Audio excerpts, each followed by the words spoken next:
This is Identity at the Center. If it has anything to do with IAM, this is the go-to podcast. Now your hosts, Jim McDonald and Jeff Stedman. Welcome to the Identity at the Center podcast. I'm Jeff, and that's Jim. Hey, Jim. Hey, Jeff. How are you? Oh, not so bad. Yourself? Good. You know, I always like to think of myself as an IAM practitioner or an IAM practitioner at heart. So when I think of investing in digital identity, I think about it from the practitioner perspective, which is really, an organization investing in their IAM posture, improving, the customer experience or improving the security. But I think today we're going to talk about investing in digital identity from a different perspective, from an investor's perspective. Yeah, exactly. So we're going to get to that. I think it's always interesting to hear, the different viewpoints we have. I mean, obviously we talk a lot with practitioners, you and I be in the consulting space, we talk with vendors. It's actually, I feel, relatively rare that you actually get to talk to people who are putting the money into the market. And that's what we're going to get to. We're going to talk with a couple of folks from 1414 Ventures. Couple housekeeping things before we get started. We're only a couple weeks away from Identiverse. Jim, you and I are going to be there. Yeah, it's going to be pretty cool. We're going to be recording just outside the expo hall, the opening night, that Tuesday night. I believe we're scheduled to go on at 7. We'll have like a little spot. So hopefully people come check us out. We'll have a logo somewhere near the expo area, just outside of it. So come find us. Hopefully people kind of, come check us out while we're recording stuff. But we're that's a good stickers. Yeah, get stickers. I am out of stickers. I've got 2, one on my work laptop and one on my MacBook. And so, the stickers are the draw, I guess. I've got hundreds of them. Hundreds. All right. Well, we'll give those away, hopefully. And it's just a good reminder, right, for folks who are looking at attending Identiverse. It is going to be happening at the Aria Resort and Casino in Las Vegas. It's May 30th to June 2nd. It's the must-attend annual event that brings together over 2,500 security professionals for 4 days of world-class learning, engagement, and entertainment. And if you're listening to this, we've got a discount code for you. You get 20% off your 2023 tickets using the code IDV23-ICEN20. Don't worry about writing it down, or if you could remember it, just go to the website. We'll have it there in the show notes as well, so you can kind of find it. But only a couple weeks left. Hopefully, I don't know if there's hotel rooms left at the Aria. I booked a while back. Hopefully, Jim, you've got your hotel room booked. Yeah, I booked it day one. Day one. That's the way to do it. So yeah, it's the pro tip. Book the hotel first, even if you're not sure you're going to go. And then always come back and you always cancel a reservation and then update with the promo pricing if you've got it. Yeah, great tip. The other great tip would be you're going to be in Vegas, man. You got to hit a buffet. And I think the buffet over at Caesars it's called the Bacchanal. That's the one I'm going to recommend for everyone. Yeah, that's a good one. I think that's the best one I've been to as well. It's a little bit of a hike though from Aria. But that's probably a good thing if you're going to be going to a buffet, at least work some of those calories off. You work it off on the way home. Yeah, there and back, exactly. So hopefully we'll see people at Identiverse, identiverse.com.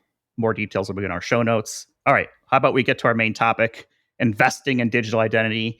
We're bringing back some folks from 1414 Ventures. The last time we had them on was episode 126. We had Mike Engel and Howard Hall. That was in November of 2021. So here we are about a year and a half later. And now we've got Jackie Shoback, co-founder of 1414 Ventures and a corporate board director, as well as Howard Hall is coming back, co-founder at 1414 Ventures and a managing director at Consult Hyperion. Welcome back to the show, Jackie and Howard.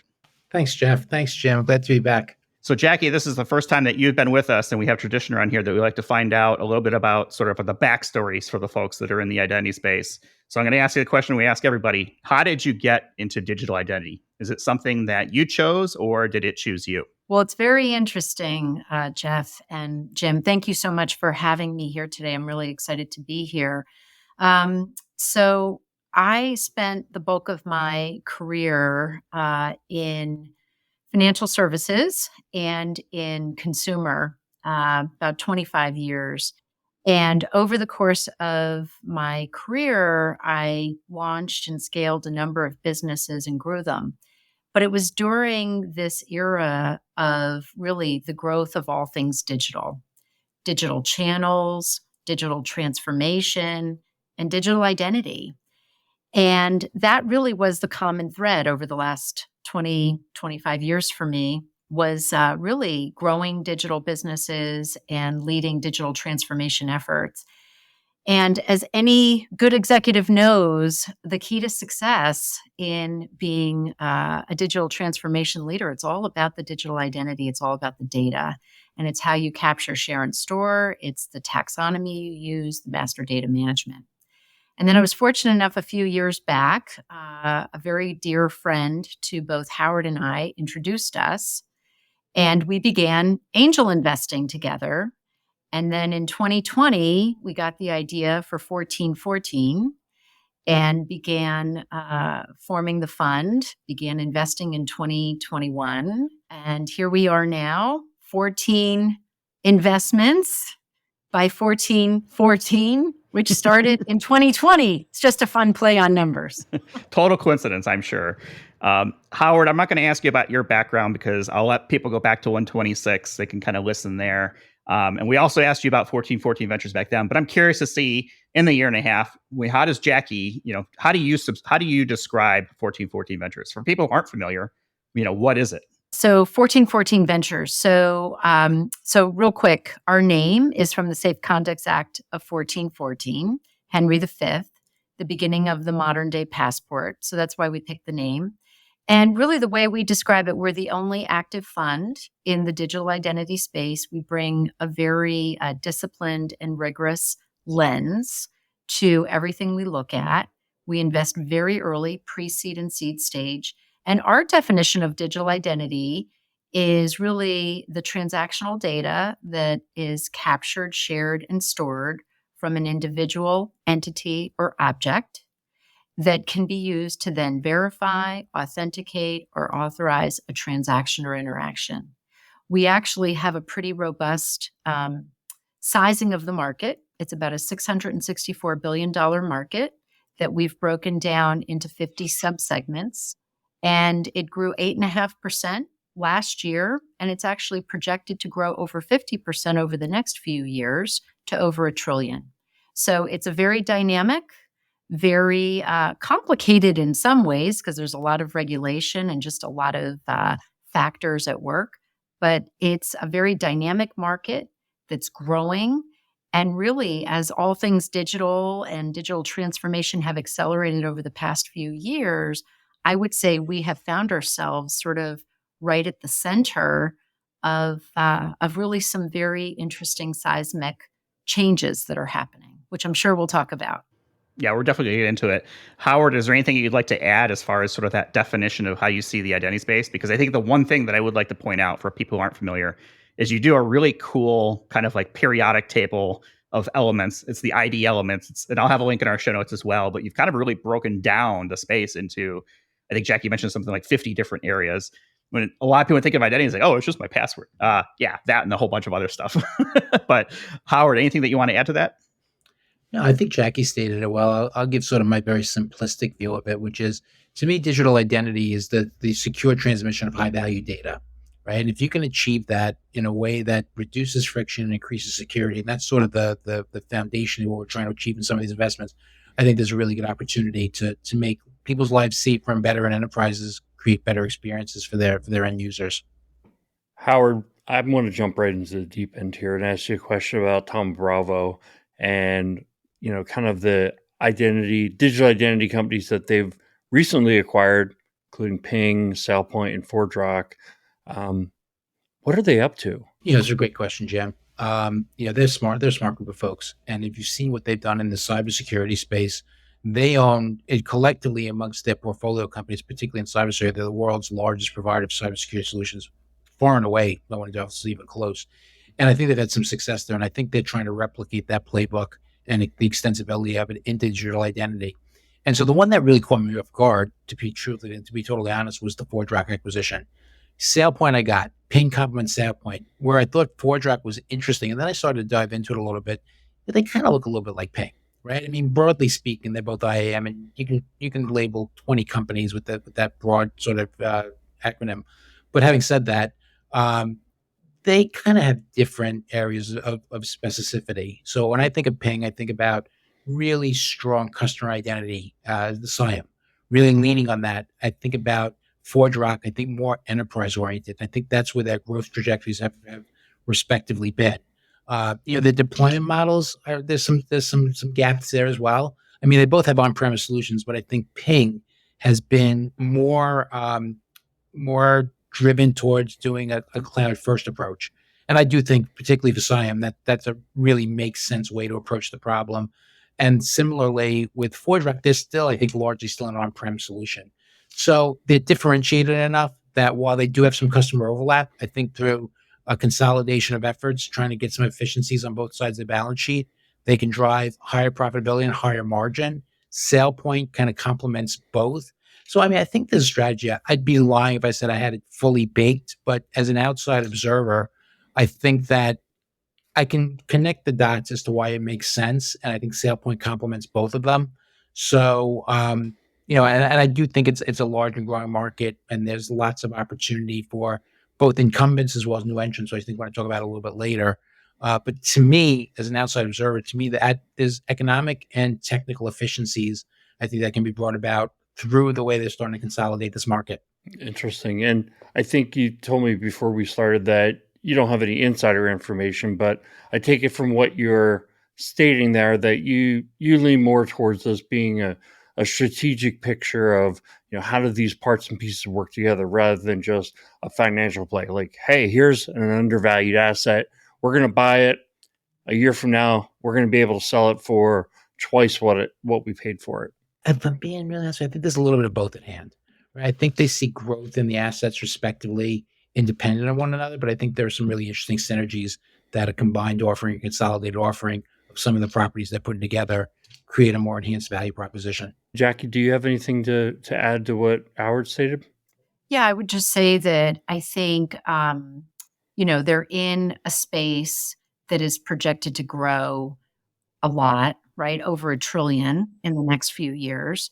And to Howard's point, acquiring these assets that can be strategically configured really positions them well to be able to go out and take market share. Because if you think about, just as Howard said, how they're putting these pieces together, it really stretches across the value chain. And a lot of consumers, and by consumers, I mean enterprise consumers, if you put yourself in the shoes of the CIOs and the CISOs who are making purchase decisions, they'd much rather go and buy from one vendor who can handle the myriad of challenges for the identity stack, which these guys would really, in a way, sort of be in a series by themselves if they were able to put all these pieces together. And I suspect there will be other pieces that they will be acquiring. They seem quite acquisitive, and like I said, it's a hot space. So I think they could create a really interesting moat. It's interesting where you alluded to that kind of one-stop shop for all of your identity needs. And I'd say that was kind of the mentality with Oracle and CA, what was that, 20 years ago, where they went out and bought, the parts and pieces and then tried to integrate them. And then up-and-comers came and passed them. I don't consider either one of those vendors as kind of a leader in the space at this point anymore. So very interesting. I believe the Ping and the SailPoint acquisitions have completed. I think that the ForgeRock acquisition has not completed yet, right? So I guess that's under some kind of review. I noticed that the offer that Tom Bravo made for purchasing shares was 23.25, and I just checked before the show, and it was trading around $20 a share, which to me is a pretty big delta. And I wonder if there's anything that can be taken from that. So I'll jump in there. You're right. Typically, when things like this happen, you see a convergence, right, of the offer price and the publicly traded price. So I mean, to me, and again, I have no inside information, but to me, it would seem that there's still priced into the market, at least the publicly traded arena, there's just a lot of volatility and uncertainty that we have. And clearly, the synergies that will come from the combination, I mean, to me, that's what's priced into the future price, right? The future price that we have for Thoma Bravo. So the premium is probably the right premium given the synergies and the capability set one would expect to see through the combination. So I'm definitely not a professional in this space, but Howard, are you going to add something real quick? Because I want to ask a question about this. Yeah, the only thing I might add to that statement, which I thought Jackie said really well, is that there is more pent-up capital on the sidelines than there's ever been, right? There is so much capital that needs to be deployed, most of which is in the coffers of private equity firms. Like a Thoma Bravo, who's a top-tier private equity firm, they have to deploy capital. That's what they're in the business of doing.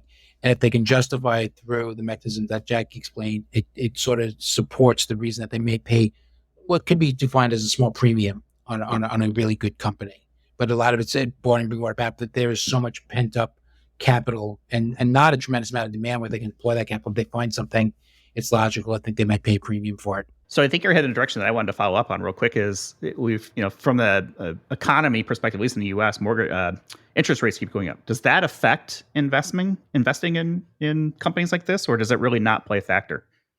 Oh, yeah, totally does. Interest rates going up. I mean, what we're seeing right now, there's a bit of a liquidity crunch going on. Lending is tightening up, and it's more expensive. So yes, it does affect the overall investing because companies who are dependent upon working capital lines and other things, all of a sudden now, their economics are getting worse because they're having to service higher and more expensive debt.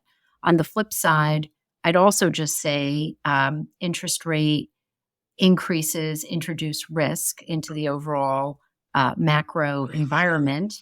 And that's a consideration when you're making a decision as to whether or not you're going to invest, or when you're making a decision, do I want to give $1 to a new investment, or do I want to hold $1 and keep it in reserves to support my existing portfolio? So all these factors come into play. And I think the biggest thing is, when there is a lack of clarity around, will rates go up? Will rates stay flat? Will rates go down? And I think right now we're in one of those moments. I guess the next few months, as some bigger macroeconomic things play out, we'll see. But right now, there is a little bit of a lack of clarity given what's gone on just in the last few weeks with some of the banks and some of the other macro trends. So that uncertainty certainly impacts markets across the board. One thing that I thought was for certain was that when the deal was announced, ForgeRock basically spiked the trading price. It went from like 15 to 20. Is that good? Is that bad? I don't know, right? It seems to me like the market's saying, yeah, that's a great idea. Let's go for it. And that's been pretty consistent around that $20 mark that Jim mentioned earlier. But if I'm a sideline person looking at this from the outside, it seems to me like the market thinks that's a good move. Is it? Yeah, I think broadly speaking, it is. I mean, ForgeRock has a magnificent customer base. The leadership there is exceptional, right? If you look at, I'll single out Eve, who we know quite well. She's an extraordinary woman. She's one of what I call the original pioneers of digital identity. They continue to grow within the enterprise space, which to me is still the sort of the brass ring everybody's trying to get to. So I think the market reacted accordingly in terms of we see the spike in the price.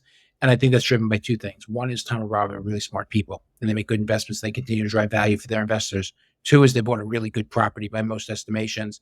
And three, and all ships float a rising tide. And by any estimation, we're seeing double-digit CAGRs, broadly speaking, across the digital identity landscape. So I think it's a reactionary response, but I think it's appropriate as well. I want to shift gears a little bit, Jackie, and get into a couple other questions in the space. I guess the first one would be, from a cybercrime perspective, does that run counter-cyclical to the economy? I mean, what are the implications when it comes to digital identity when we get into areas where there is uncertainty in the markets, or, I don't know if we're in a recession or not. I don't know if we've made a decision yet on that, but it seems like we're sort of like balancing on the edge. What is your viewpoint on it? Right. Well, there's the old saying about certainty, right? You're certain of taxes, you're certain of death. And I have to just add a third. I think you can be pretty certain cyber crime is going to be at least where it was the previous year, if not higher, right? We've seen that the last few years, identity theft, fraudulent claims. It's 40 billion, I think it was back in 2020. I know it was over 50 in 21. My point being, yeah, it's absolutely countercyclical. Just take the fact that right now, even though we're in a market that is soft, companies are continuing. If you talk to companies, you find they are definitely continuing to invest in cybersecurity, new tools, new protocols. I mean, some of it they have to just to stay current with the regulations, what the requirements are. But yeah, that's one of the few areas where budgets are actually going up. So yes, just that point alone, it's countercyclical. And I think as we continue to see more fraud and more regulation, I think we'll continue to see levels of spending go up even more by enterprises. So that's an interesting point. I think one of the things I think about is when we get into this sort of stage of the economy that we're in right now, where people are maybe looking at their spend a little bit more. Maybe they're not taking investments into security or identity or things like that. Seems to me like that's an open door potentially for people to come in and do, let's just say, interesting things within someone's environment. One of the old adage in the cybersecurity space is, there's two types of companies: those that have been hacked and those that don't know it yet. And I feel like we're kind of in that space. Howard, from your perspective, what do you see from your chair when it comes to continuing the investment in security, in identity, even if we are maybe pulling back in other areas of an organization? Yeah, so couple of observations. One is there've been a couple of things symptomatic that I think will see an increase in cybercrime as we move into this recessionary period. First of all, there's historical data that supports that statement. The last true recession we were in was back in 2010, call it, and the FBI reported a 23% increase. So it's a meaningful and dramatic spike in the amount of cybercrime you see in down economies and traditionally recessions. Having said that, there's some other symptomatic things going on, one of which you touched on, which is, and I do support Jackie's statement, but I do think a lot of companies, particularly mid-sized companies, are going to be revisiting their IT budgets. And while they might not cut their spending on IT, particularly security, there's going to be a fair portion that won't increase it. And thus is going to create an opportunity for really smart bad guys, which sadly there's too many of. I think the other symptomatic problem that we're experiencing is we are working in this remote environment, right? And that lends itself to a lot of susceptibility. And while we're a couple of years into it, we're still in the infancy of it, and it's not going anywhere. So I think as we work in that distributed environment, it also lends itself to a lot more opportunity for bad guys or bad actors to get in and perpetrate the type of crimes that have, both caused irreparable financial damage, but often irreparable brand damage. So, but having said that, so forgive my not going directly to your question.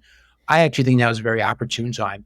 Classically, great companies are started during recessions. I can rattle off a list of companies that were started in recessions, which are some of the top 100 companies in the world.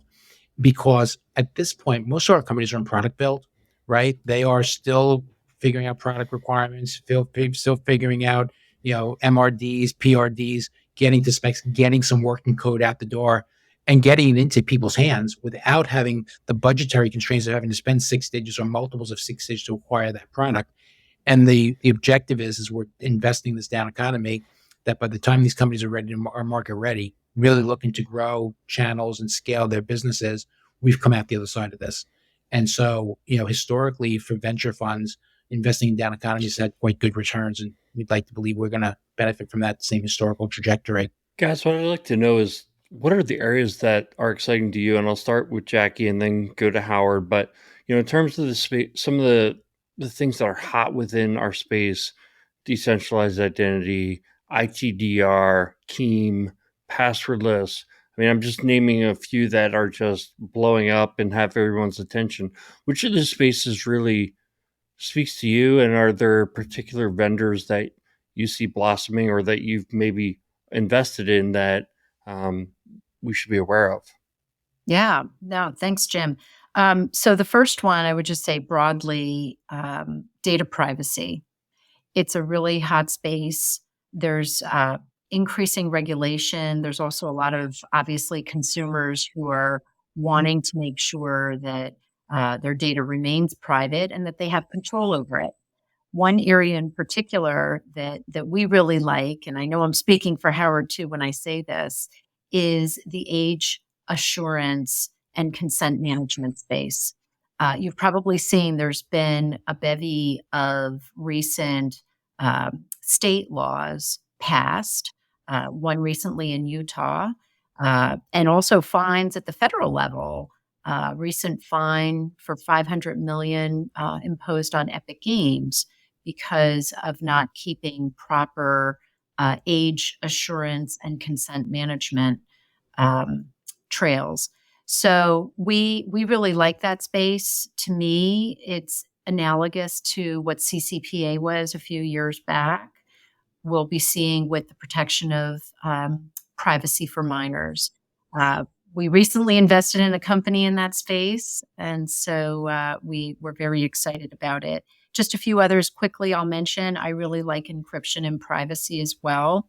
It's got a really nice CAGR from when we did our market sizing, and it fits with everything we were just talking about, right? Like the need to keep things private, the need to keep things secure, the constant desire for data security and data privacy. And then, of course, biometrics. I have to mention that. We actually don't have any investments in our portfolio right now in the biometric space, but it's a space Howard and I know we both really like it. And obviously with passwordless authentication and all of the innovation going on there, we think it's a hot space. I have a question about the consent management piece that you brought up. So I'm wondering if you see this as an area where vendors will create industry-specific solutions. So, for example, worked with a healthcare insurance provider who had a use case around mature minors. So these are people under the age of 18 who have control over their own health information, but can delegate the ability to others to have access to that. So it's a very industry specific solution. And it's like, if you're in that industry, it's like almost turnkey, right? It's got everything you need, versus if it was something that was meant to apply to everybody, it probably wouldn't hit those specific use cases well enough. And you'd have to turn back to custom development. But, ultimately my question, I guess, to you is, do you see that as a space where we'll get industry specific solutions? I would just say yes. I believe there will be specific solutions for verticals. I also think there will be some general registries that may end up being created just because of the epidemic we have going on right now with children and minors, and just their total accessibility to things they shouldn't have access to. But yeah, I think there'll be tiering and there will be definite verticals. Yeah, absolutely. So, same question to you, Howard. What are the spaces that excite you, and if there's any vendors that you want to point to? Yeah, for sure. Thank you. That's a good question, Jim. I think the one place that I keep coming back to is orchestration. You know, deploying digital identity solutions are highly complex. You go into complex environments. It's an assortment of different, what I think of as often point solutions.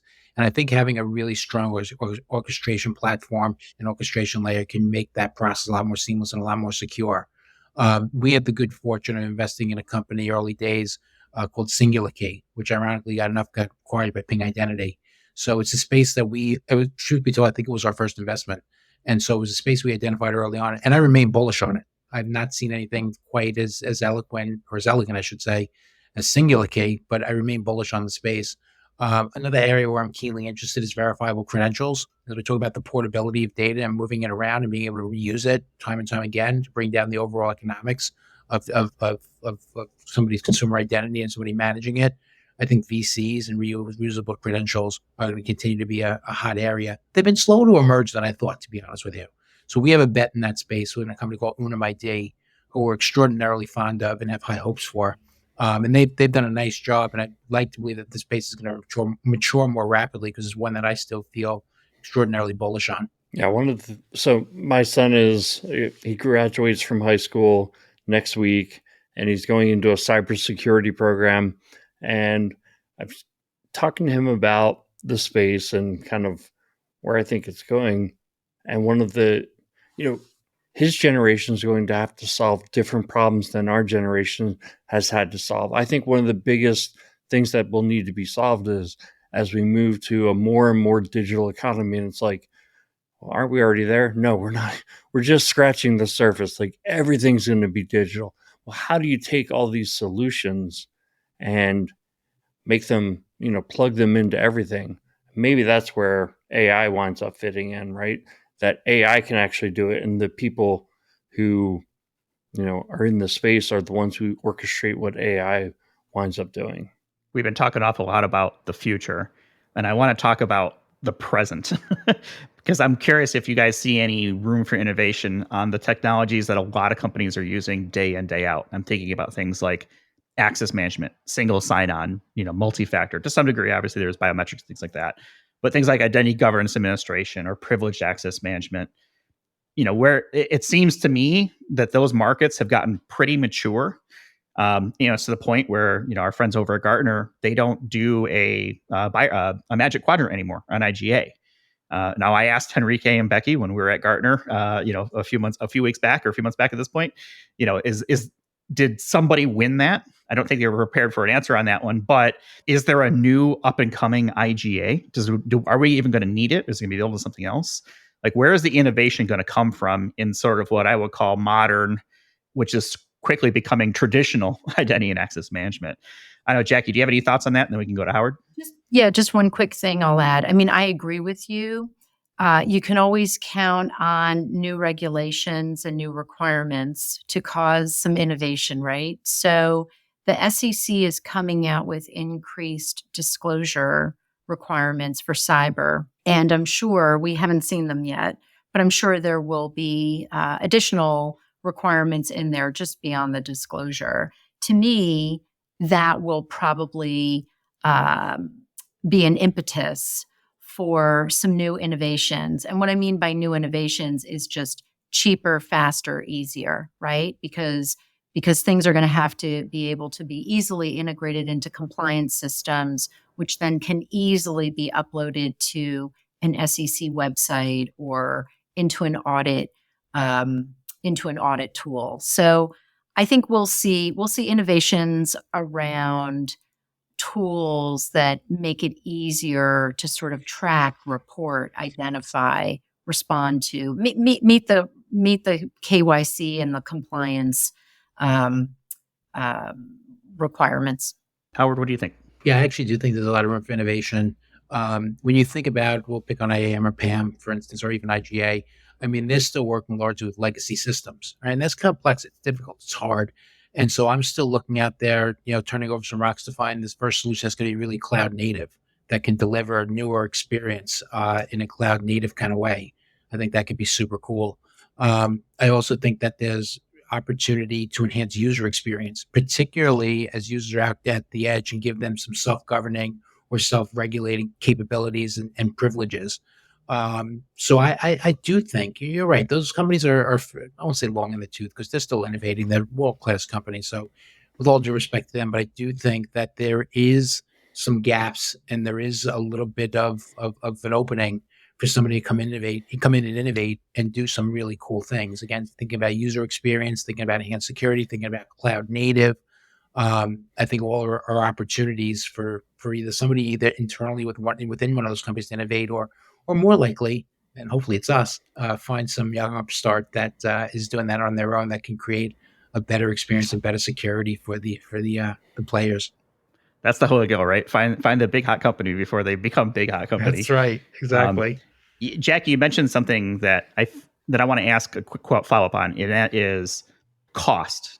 I think the cost of a lot of these tools is still prohibitive for a lot of organizations, especially mid-market, smaller companies, where they look at something like, boy, we sure would like to have, upper right Magic Quadrant, whatever it may be, but it's very expensive, especially as you grow, and may not be willing to make that investment. Do you think the delivery model, the cost, is an area that organizations can innovate on? And what I mean by that is, if the current organization charges $50 a year for a person, is the innovation someone can come along and do it as good, better, or maybe just, almost as good for $10. Is Well, that Jeff, an innovation? yeah. Well, Jeff, I think this is a great segue. With AI, right? I mean, there's that's really going to disrupt a lot of the cost side of the equation because a lot of the tasks, the workflows, the work, right? Even some of the coding can now be done through generative AI and can be done in a way that is much more efficient, much less costly, and can make some of these platforms, depending upon how sophisticated the solution is, but if they keep it pretty basic, they can really make it quite affordable. I mean, at least from everything I've seen, it seems like we're just now beginning that journey, but I would expect in the next few years, we'll start to see sort of these next gen solutions that are, chat GPT AI driven that will dramatically reduce the cost and yet serve a basic need. So, Jeff, you didn't ask what I think. I You're can't gonna wait tell to me offer regardless it. whether I ask or I'm not. going to tell you anyway, right? So I think that a couple of these spaces are ripe for innovation. I think the IGA space is especially ripe for innovation. And in fact, I think we should change the definition of IGA because it's traditionally been ensuring that the right people have the right access to the right information at the right time, yada, yada, yada. But I think it needs to adapt two things. Saying the right people have the right access, it's not only about people anymore, right? It's so much more than people. Administering access, governing access, which is really the detective process. Was it used properly, or is it provisioned properly? Is not just about people's access, but it's also machine identities. But then also expand that space to now we provision the access. We know that what we've provisioned is actually correct. How much of it is actually being used? How much of it is over provisioned? And such a massive problem to solve, but it's all the data is out there. And if you can combine AI, thinking to that, and maybe it's just advanced business intelligence, like I was saying before, which is like, okay, well, if you're not using the access, but you have the access, you don't need the access. Principle of least privilege means you should take away that access. So that's number one. IGA, I think, is ripe for innovation. I don't know that's going to happen next year, but that's why. And the second one is privilege access management. And this is already happening, right? So traditional privilege access management was built for your own data centers. And now this new thing has happened, which is people are moving all of their platforms and their applications out to the cloud, to AWS, Google Cloud, Microsoft Azure. And the traditional PAM platforms are struggling to make the move to, treat those just like their own data centers, right? And because they are different, new platforms are spinning up to manage PAM, but in a different way, right? They're doing it with this just-in-time access and things like that. And to me, like the innovation, the revolution is already happening in that PAM space. And so access management, I feel like, is kind of constantly challenging itself. And we see things like with the biometrics, and like I think it's the innovation is happening in that space. So I'm less concerned about that as an area of innovation. But all of this, like the major innovation I think in IGA is going to come by way of, the ability to crunch the amount of data that a human being cannot. And it's going to have to happen at scale. It's going to have to be available for all organizations ultimately for us to be successful. The only way to do that is through artificial intelligence. So, Howard, what do you think? Am I crazy? No, you were actually spot on, Jim, and thanks for taking that lead on that response. And what you said really resonated with me. So I'll point to the audience and you guys, if you haven't had a chance to take a look at it. Palo Alto just published a really interesting report, Palo Alto Networks. And the primary thesis of the report is that the fundamental Achilles heel, and you said this much more eloquently than I'll say it, Jim, digital identity is over privilege. They sort of just narrowed it down quite simply to overprivilege. And I think the solutions that you're suggesting and the innovation that can be brought about can solve for that problem, which they at least identify as one of the principal issues with breaching digital identity. So no, I think you said it extraordinarily well, and I subscribe to that vision. What do you think, Jackie? And, where else do you see AI contributing within this digital identity space? Well, I totally agree with what you're saying on the overprivileged and that Pam has, there's a real opportunity there. I also think that your point on access management was a good one too, that it's sort of happening. The innovation is happening there quietly. It's very interesting. We actually have a company in our portfolio that's in the identity access management space, and Swift Connect, and they've been doing some amazing things with their with the layer that they've created, and how it's really helping to solve hybrid work solutions for real estate companies and for enterprises.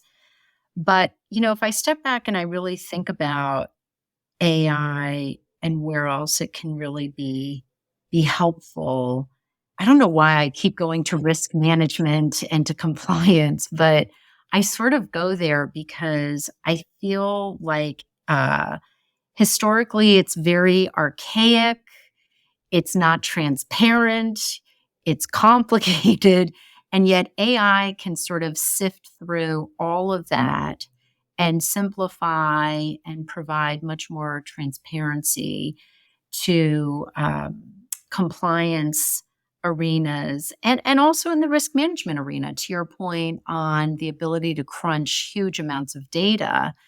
I mean, think about some of the risk scorecards and being able to get a real handle on where you have vulnerabilities in your network, and being able to quickly not only identify but then remediate those vulnerabilities. There's no way you're going to be able to do that without AI and ML combined, right? So I guess I see a lot more application of AI with ML sort of in some of these detection, remediation areas.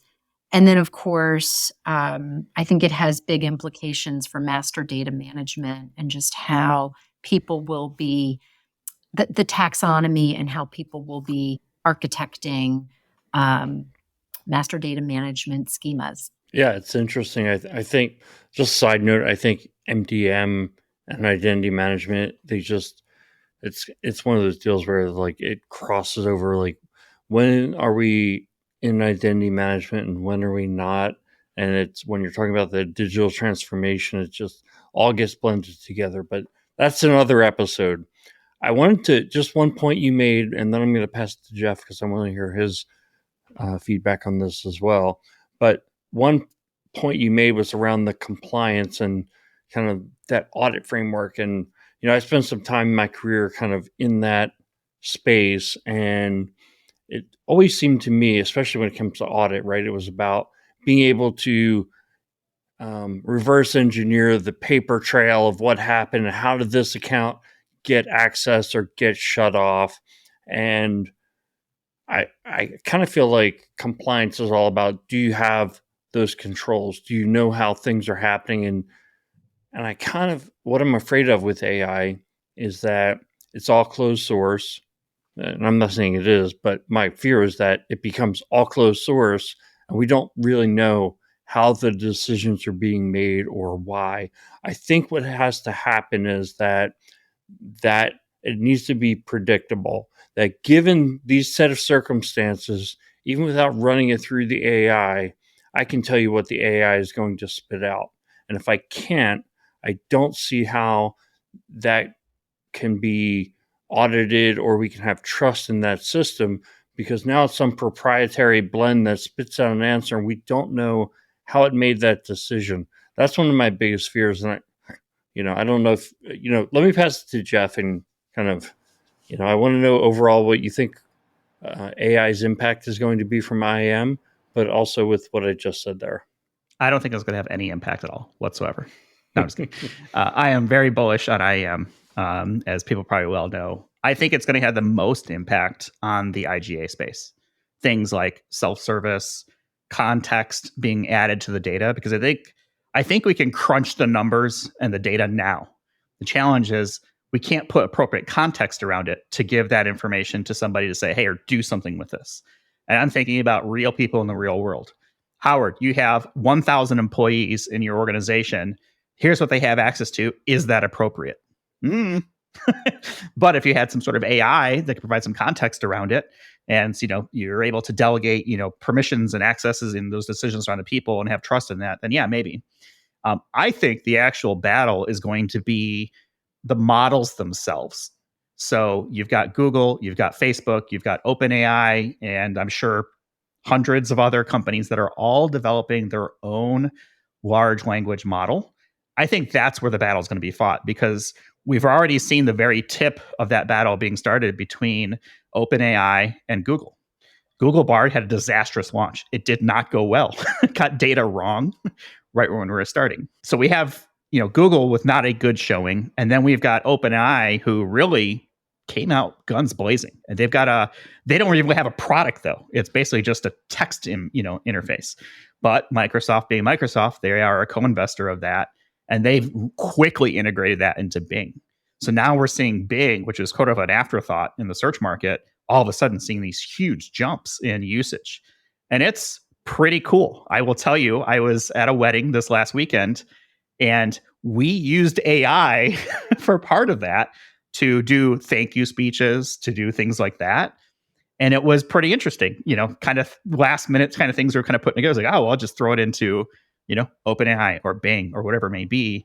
And I think that's where the battle is actually going to be fought. And I wonder, I'm sure there will be licensing of models, right? I think that's going to happen. But I also think there's a lot of companies, and you're seeing it today, that are very concerned about putting their data into a model and being used for training purposes and the security around that. I think Microsoft is one of the ones that at least I'm aware of, where they are saying, okay, we certainly have our partnership with OpenAI, but you're also going to have sort of this private large language model that you can contribute your own organizational information into. And it will be, as safe as anything else is within the Microsoft environment. OneDrive, SharePoint, as good as that may be, right? And I'm sure people have different opinions on that. So I think at some point that's going to become the secret sauce for almost all vendors in almost any space, but in the identity space. And it would really surprise me that we don't see really massive improvements in products like the IGA space over the next, we'll call it 3 to 5 years, where AI all of a sudden becomes the interface of choice, the way that it's done versus, well, I'm going to go into this interface and kind of configure a connector and craft a workflow. No, you're just going to tell the thing what you want it to do in a natural language, and it's going to do it. And it's going to know what you mean based off of the large language model and the combination of whatever secret sauce is being applied by the vendor to put the identity data into context.